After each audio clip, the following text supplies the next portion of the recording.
What if the last sentence you ever wrote in your diary was read by the one man who could change your life forever? Late one night in a small Brooklyn diner, a waitress named Emily Carter collapsed while carrying a tray of coffee cups. To the regulars, it looked like exhaustion, nothing more.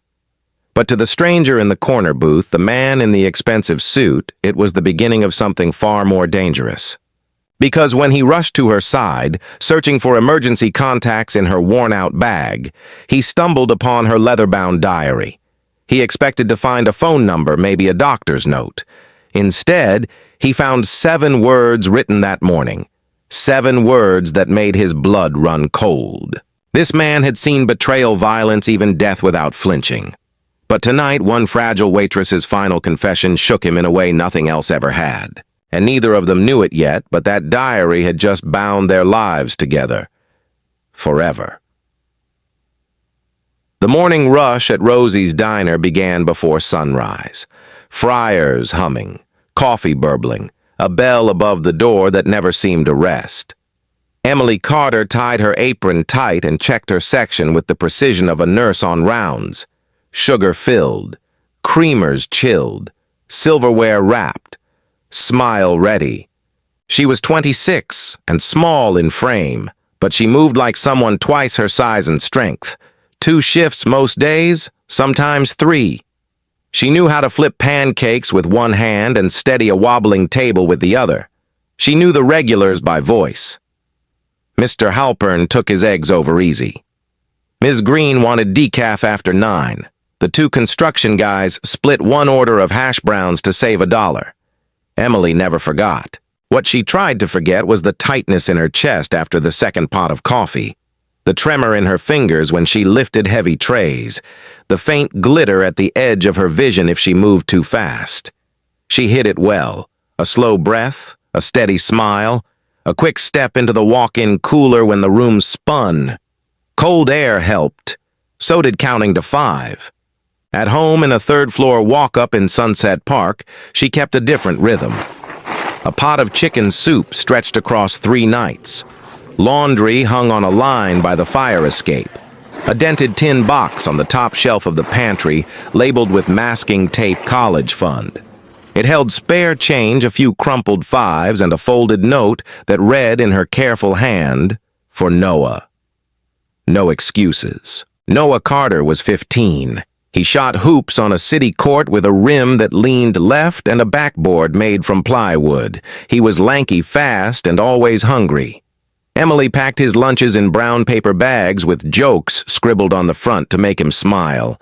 She kept his sneakers patched with glue and hope. He called her M, but when the nightmares hit, he still called her Mom by accident. She never corrected him. On a nail by the kitchen window hung the one thing Emily never pawned. A small locket. The gold had rubbed thin. Inside was a photo no bigger than a stamp. A woman with dark hair and steady eyes. Sarah Carter, Emily's mother. The locket had a hinge that stuck when the weather turned. Emily pressed it open each night anyway. Habit, prayer, a promise kept alive by touch. Bills piled up like snowdrifts. Rent due on the 1st. Past due notice on the electric bill. A hospital invoice she never opened. Emily stacked them in a drawer and paid what she could when she could in cash. She told herself that if she kept moving, she could outrun the red ink and the sharp edges of worry. She told Noah she was fine. She told him the extra shifts were for his future. That part was true. On Thursdays, a man in a corner booth ordered black coffee and cherry pie. He read a paper copy of the Wall Street Journal and watched the room like a security camera that could think. He tipped well. He did not talk. Emily did not ask questions. She topped off his cup, set down the check, and walked away. Thursdays felt like any other day. Yet the air around that booth held a weight she refused to name. Late one Wednesday, Emily sat on the cracked tile of their small bathroom back against the tub. The apartment was quiet. Noah had fallen asleep over a geometry book pencil still in his hand.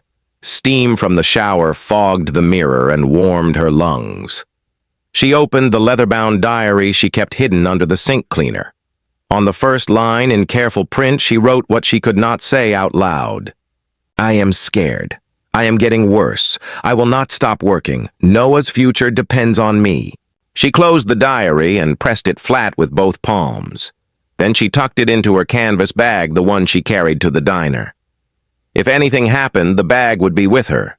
Someone would find the book. Someone would know the truth. Not for pity, for clarity. At 5 in the morning, she laced her shoes, kissed the locket, and stepped into the hallway that always smelled faintly of bleach and someone's cooking oil. Stairs down. Bus stop. First light touching the East River like a thin ribbon of silver. Another day, another double. She squared her shoulders and walked faster, because some promises are heavier than others, and Emily Carter had chosen to carry hers. Across the river, far from Rosie's diner, another world waited.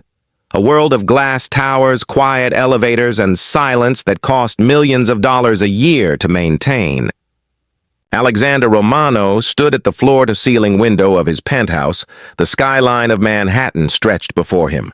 The city glittered like a crown, and every diamond of light seemed to belong to him. At 42, he had the kind of presence that made rooms grow still. Sharp jawline, dark hair streaked with silver, a tailored suit that whispered of Italian wool and old money. But Alexander was not old money. He was self-made in blood and iron. 20 years earlier, he was just another kid in Red Hook, the son of a dock worker who never came home one night. Violence had taken his father. Hunger had taken his childhood.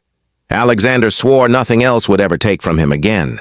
He built an empire on that vow, through risk, through deals no bank would touch, through decisions that left scars on others and on himself. Now he controlled shipping lines, construction crews, and politicians who owed him favors they could never repay.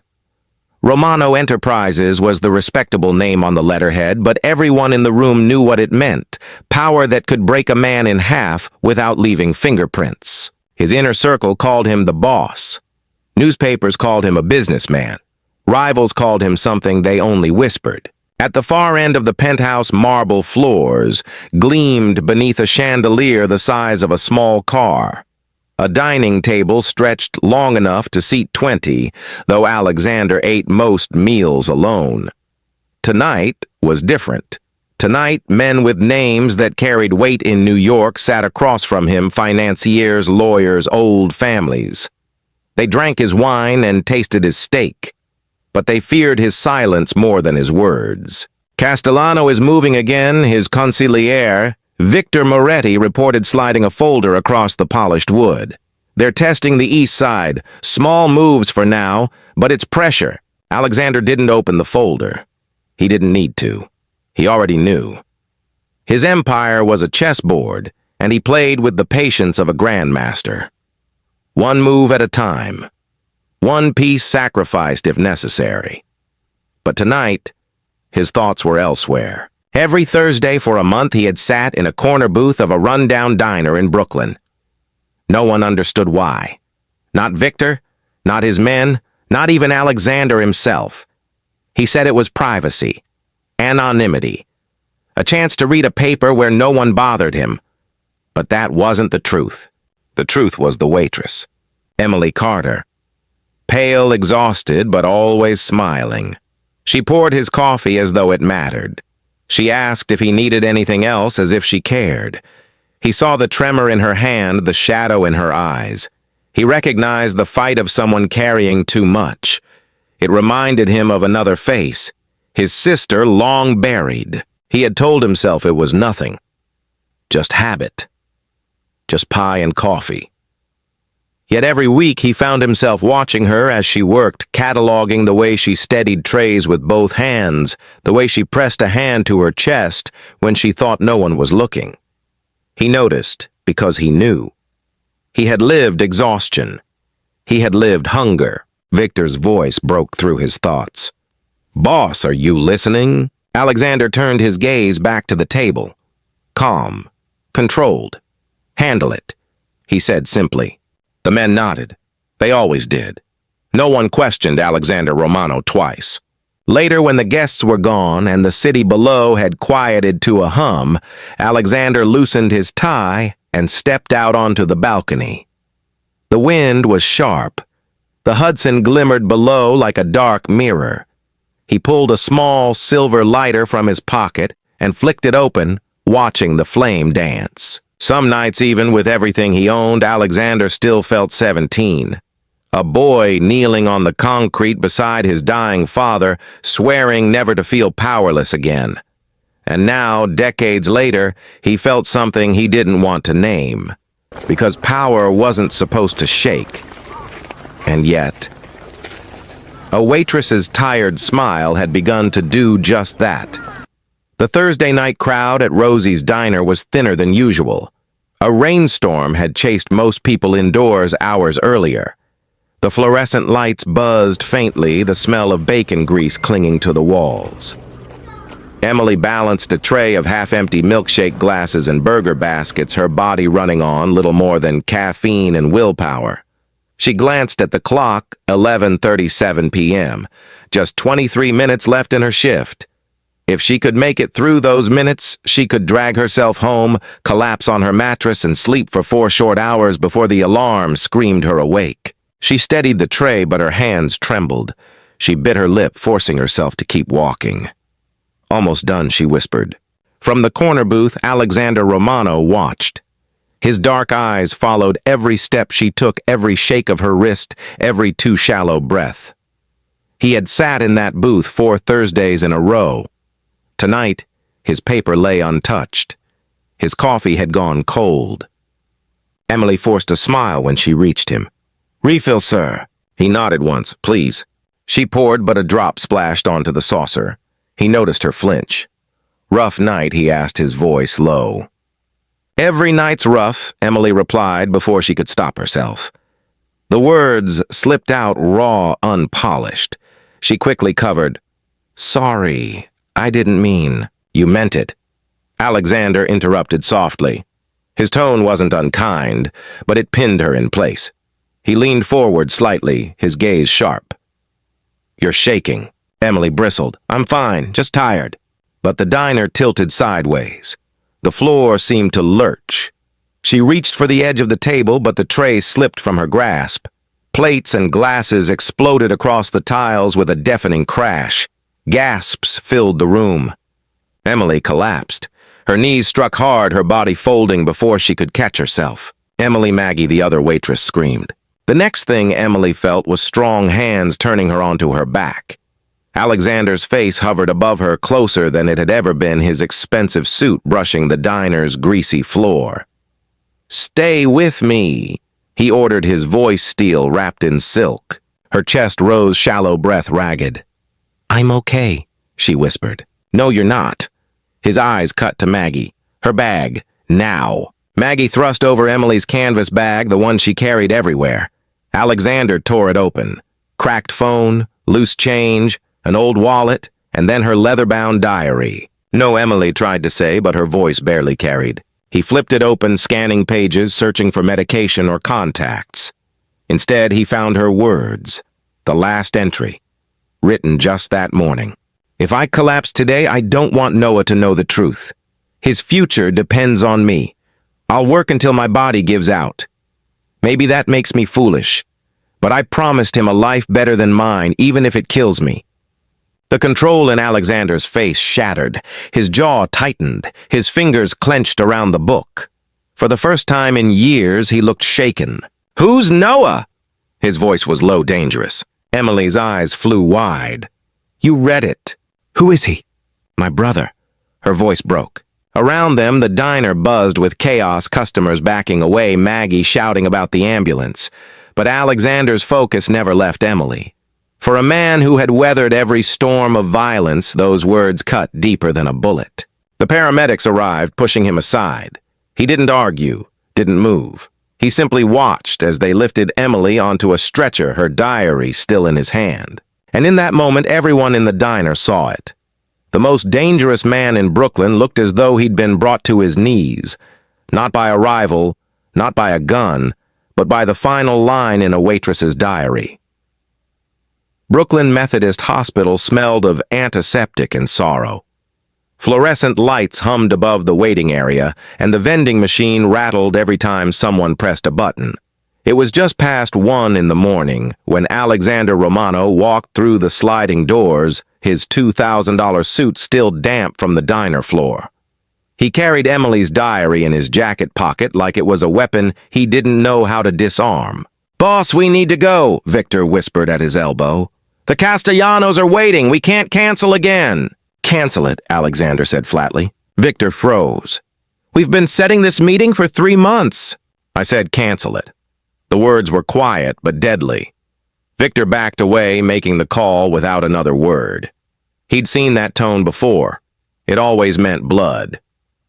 Through the swinging doors, muffled voices rose and fell. A doctor stepped into the waiting room, clipboard in hand. "Family of Emily Carter." Alexander stood. "Yes." The lie came easily. The doctor gave him a long look, but didn't question it. "She's stable, but her condition is serious. Severe anemia, malnutrition, and what appears to be an untreated heart defect. If she keeps working the way she has been, she'll be dead within 6 months. Alexander's jaw clenched. 6 months. The words stabbed deeper than any knife. What does she need? Treatment, medication, rest. But according to her file, she has no insurance. Without that, nothing happens. The doctor's tone was resigned, almost weary. He'd seen this story too many times. Alexander's hand drifted to his pocket, feeling the edge of the diary. "She'll get it," he said. Hours later, Emily stirred. The sterile white ceiling swam above her. The steady beep of the monitor pressed into her ears. Panic rose until her eyes found him. The man from table 7, the man in the suit. She pushed herself up too quickly, the IV tugging at her arm. "Where's my bag?" Her voice was hoarse. Alexander reached into his jacket and pulled out the diary. He held it out without a word. Emily snatched it, clutching it to her chest. Her face flushed with humiliation. "Did you show anyone?" "No." "Then why are you here?" "Because of what you wrote." His voice was quiet, almost reverent. Her breath hitched. "You had no right." "I had every right," he interrupted. "You collapsed in front of me. You would have died if I hadn't looked. And now I know the truth." Emily's eyes filled with anger and something else, fear.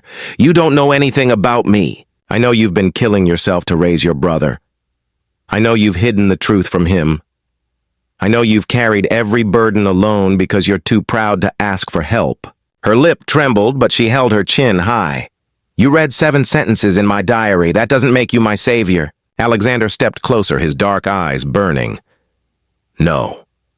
But it makes me the only man who sees you for what you are. Stronger than anyone I know.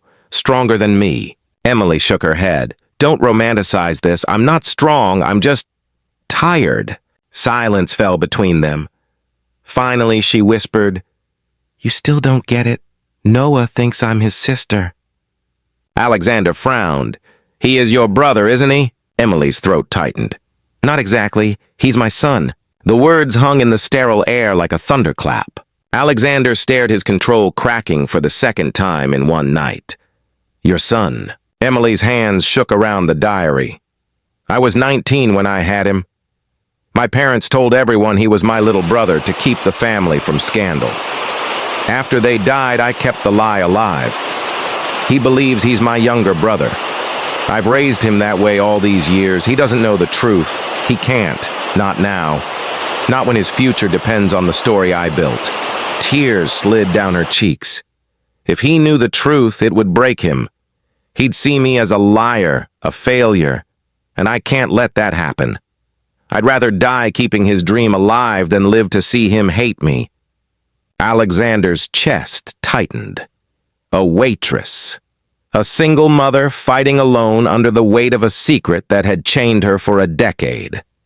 For the first time in 20 years, he felt something he couldn't name. It wasn't pity. It was recognition. He reached out his hand, hovering near hers. "You've carried this alone long enough." Emily looked at him, her eyes raw and unguarded. "Then answer me. This would you tell him if you were me?" Alexander's voice was steady, but his eyes were haunted. I don't know. But I know one thing, Emily Carter. Secrets like these don't stay buried forever. And when they come to light, they can destroy everything. The storm broke 3 nights later. Not outside, the sky was clear, but inside Emily's small apartment in Sunset Park. Noah had come home from basketball practice to find 2 envelopes on the kitchen table. Both bore the seal of prestigious universities, Columbia, NYU. He tore them open with trembling hands, and when he read the words, "full scholarship," he shouted for Emily. She smiled, weak from the double shift she'd insisted on working, but proud. She hugged him tight, her heart aching in ways only she knew. He'll have a life better than mine. That's all that matters. But then Noah's eyes caught something else, a 3rd envelope, not from a college, but from a bank. It had been tucked under the others. He unfolded the letter slowly. Delinquent balance 0. He frowned. How is this possible? The landlord said we were 3 months behind. The electric bill, the hospital. His eyes widened. They're all marked paid. Emily froze. She hadn't wanted him to find out this way. Noah's voice sharpened. What did you do? Before she could answer, there was a knock at the door. 3 sharp raps, deliberate, powerful. Emily's stomach dropped. She knew before she opened it. Alexander Romano stood in the hallway, flanked by 2 of his men. His presence filled the narrow space like a storm cloud. Noah's gaze snapped between them. Who is this? Emily's throat worked. She wanted to lie, but the look in Noah's eyes, the same steady gaze she saw in her mother's old photo, stopped her. This is someone who's been helping us, she whispered. Noah's brow furrowed. Helping us how you said you were working extra shifts. He lifted the letter. Was it him? Did he pay our bills? Alexander stepped forward, his voice calm but unyielding. Yes, I did. Noah's face went pale. Why, what do you want from us? Emily snapped, her voice sharp with fear. Don't talk to him like that! No, Alexander said quietly. He deserves the truth. He turned to Noah, his dark eyes steady. I don't want anything from you. I saw someone fighting harder than anyone I've ever known. I saw your sister breaking herself to keep you alive, to keep you dreaming. And I couldn't look away. No! Noah shook his head violently. She's my sister. She's always been my sister. She raised me. Emily's heart broke. Tears slid hot down her cheeks. Noah, listen to me. He stopped cold. Something in her voice, too raw, too final, made him look at her differently. Emily clutched the diary to her chest. You're not my brother. Her voice cracked. You're my son. The words echoed in the small apartment. Noah staggered back as if struck, his eyes filled with disbelief, then fury. No, you're lying! You're lying to cover for him! Tell me you're lying! Emily sobbed. I was 19. Our parents told everyone you were my little brother so the family wouldn't shame us. When they died, I kept the lie alive because I didn't know how to undo it. I thought if I worked hard enough, if I gave you everything, it would make up for the truth. Noah's fists clenched. So my whole life was a lie. It was love, Emily whispered. Every shift I worked, every dollar I saved, every joke I wrote on your lunch bags. It was love, Noah. Always love. For a long moment, silence crushed the room. Noah's chest heaved, his eyes burned. Finally, he turned on Alexander. And you knew. Alexander's jaw tightened. I found out the night she collapsed. I read her words. I saw the truth she carried alone. I saw her fight for you, and it broke something in me. I couldn't let her keep fighting by herself. Noah's voice was bitter. So what are you, her savior? What her master? Did you buy her life so you could own her? Enough, Emily cried. Alexander's voice cut through low and fierce. No. He needs to hear it. He stepped closer, his tone unflinching. I'm not your master. I'm a man who spent 20 years convincing himself that love was weakness. And then I read your mother's words and realized I'd been wrong. Noah blinked, stunned. My mother? Alexander nodded slowly. Yes, she is your mother, and she would die before letting you suffer the way she has. She has given everything for you. Don't you dare call that weakness." The room shook with silence. Emily trembled, clutching the locket around her neck. Noah's lip quivered. He looked at Emily, his voice breaking. "Why didn't you tell me? Why didn't you trust me?" Her knees nearly buckled. "Because I wanted you to dream bigger than I ever could. I didn't want my mistake to be your chain." Noah sank into a chair, burying his face in his hands. He was still just 15, a boy. A son who had just learned his whole world was built on a lie. Emily reached for him, but stopped, her hand shaking in the air.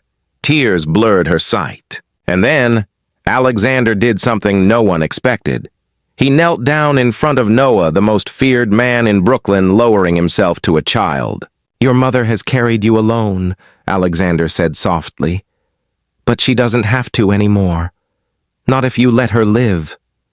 Not if you let me help." Noah lifted his head. His eyes were red, his face streaked with tears. For the first time, he looked at Alexander not with suspicion, but with something else. Confusion, pain, maybe even the faintest glimmer of hope. Morning sunlight poured through the thin curtains of Emily's apartment, catching on the dust motes that drifted like fragile stars. The city outside was already alive, car horns, bus brakes, children shouting on their way to school. But inside, silence stretched heavy. Noah sat at the small kitchen table, staring at the scholarship letters spread before him like a map to a future he wasn't sure he wanted anymore. Emily stood at the stove, her hands gripping the counter so tightly her knuckles turned white. Behind her, Alexander leaned against the wall, his presence filling the room, though he said nothing. Finally, Noah spoke, his voice hoarse. "So what happens now? Am I supposed to call you Mom? Am I supposed to pretend like nothing happened?" Emily's eyes burned, but she didn't turn around. "You call me whatever you need to. I don't care about the name. I only care about you having the life I promised." Noah's chair scraped against the tile. He stood, fists clenched. "You lied to me my whole life. But you also gave me one. I don't know how to forgive you for one without erasing the other." The words sliced through her like glass. Alexander stepped forward, his voice steady. "The truth doesn't erase the love, Noah. It never does.